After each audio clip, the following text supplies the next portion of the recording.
নমস্কার বন্ধুরা, আমার কুকিং চ্যানেলে তোমাদের সবাইকে স্বাগত। আজকে আমি নিয়ে এসেছি ডিমের ধোকা রেসিপি। সবার প্রথমেই আমি একটি পেস্ট বানিয়ে নেব। তার জন্য লাগছে আমার কয়েকটা কাঁচা লঙ্কা, রসুন আর পেঁয়াজ। এখানে আমি একটা রসুন আর মাঝারি সাইজের একটা পেঁয়াজ নিয়ে পেস্ট করে নিলাম। এখন আমি একটা স্টিলের টিফিন বক্স নিয়ে এর মধ্যে একটু করে তেল মাখিয়ে নেব।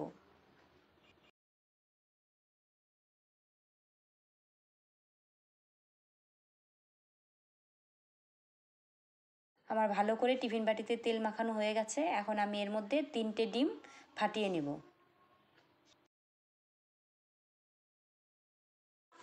একটা সেদ্ধ করে রাখা আলু আমি এর মধ্যে ম্যাশ করে দিয়ে দিলাম।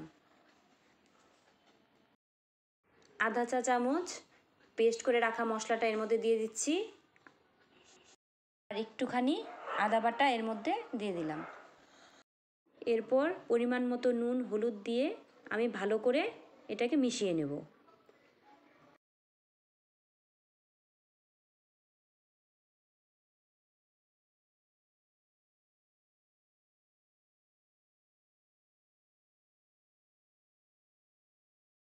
আমার ভালো করে ফেটানো হয়ে গেছে। এখন আমি টিফিন বাটির ঢাকনা দিয়ে ভালো করে মুখটা আটকিয়ে দেব। একটা কড়াইয়ে আমি জল বসিয়ে দিয়েছি।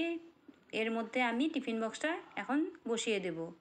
বসিয়ে দিয়ে 10 মিনিটের জন্য ঢাকা দিয়ে রাখব।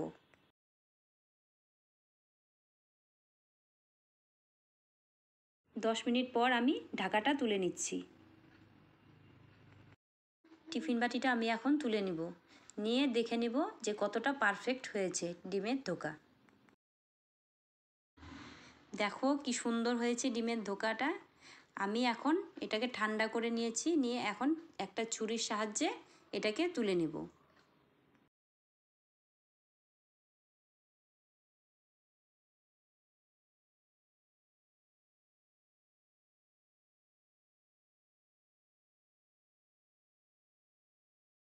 টিফিন বাটির থেকে আমার বের করা হয়ে গেছে। আমি এখন ধোকাটাকে পিস পিস করে কেটে নেব।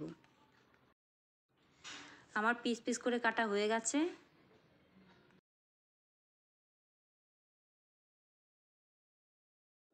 আমি এখন কড়াইয়ে তেল দিয়ে দিচ্ছি। তেলটা গরম হয়ে আসলে ধোকাগুলো ভেজে নেব।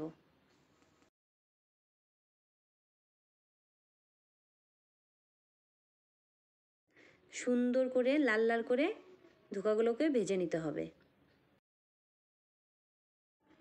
সুন্দর লাল লাল হয়ে এসছে। আমি এখন ধোকাগুলোকে নামিয়ে নেব। এখন আমি সেই তেলের মধ্যেই আলুগুলোকেও ভেজে নেব।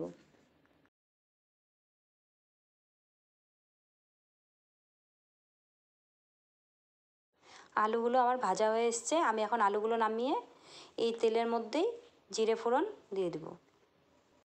এর সাথে দিয়ে দিব গোটা গরম মশলা আর একটা তেজপাতা দুভাগ করে দিয়ে দিব।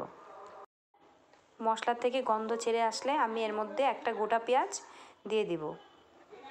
পেঁয়াজটা 1 মিনিট নাড়াচাড়া করে এর মধ্যে দিয়ে দিব টুকরো করে রাখা টমেটো। এখানে আমি একটা টমেটোই দিয়েছি। পেঁয়াজ আর টমেটোটা ভাজা ভাজা হয়ে এসছে। আমি এর মধ্যে এখন সেই পেস্ট করে রাখা আদা, রসুন আর পেঁয়াজ বাটাটা দিয়ে দেব।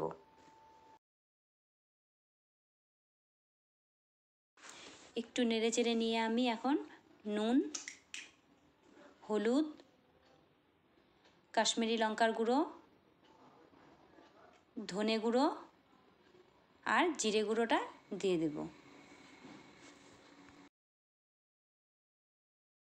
মশলাটা দিয়ে আমি একটু নেড়ে চেড়ে নিয়ে এর মধ্যে জল দিয়ে দেব অল্প করে, যাতে মশলাটা নিচে না লেগে যায়। জলটা দিয়ে আমি 2-3 মিনিট মশলাটাকে কষিয়ে নেব। মশলাটা কষে এসছে। এবার আমি ভেজে রাখা আলুগুলো দিয়ে ভালো করে নেড়ে চেড়ে নেব। আলুটা দিয়ে আমি আরও 2 মিনিট কষিয়ে নিয়ে এর মধ্যে অল্প করে জল দিয়ে ঢাকা দিয়ে দিব আলুটা সেদ্ধ হওয়ার জন্য।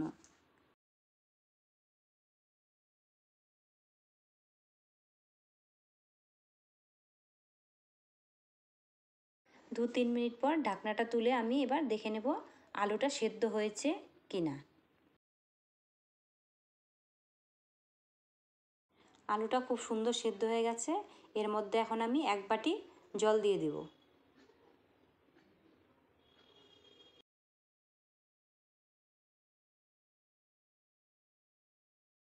জল দিয়ে দেওয়ার পর আমি একটু নেড়েচেড়ে নিয়ে ডিমের ধোকাগুলো এর মধ্যে দিয়ে দেব।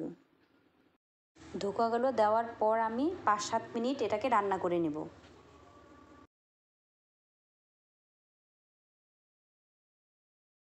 5-7 মিনিট হয়ে গেছে। এখন আমি গুঁড়ো গরম মশলা এর মধ্যে দিয়ে নামিয়ে নেব।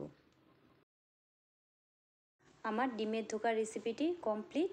তোমরা এটা গরম গরম রুটি, পরোটা কিংবা নানের সাথেও খেতে পারো। যদি তোমাদের ভালো লেগে থাকে তাহলে একটা লাইক করে দিও, শেয়ার করে দিও আর সাবস্ক্রাইব করে দিও। আর হ্যাঁ, কমেন্ট করতে কিন্তু একটুকু ভুলো না।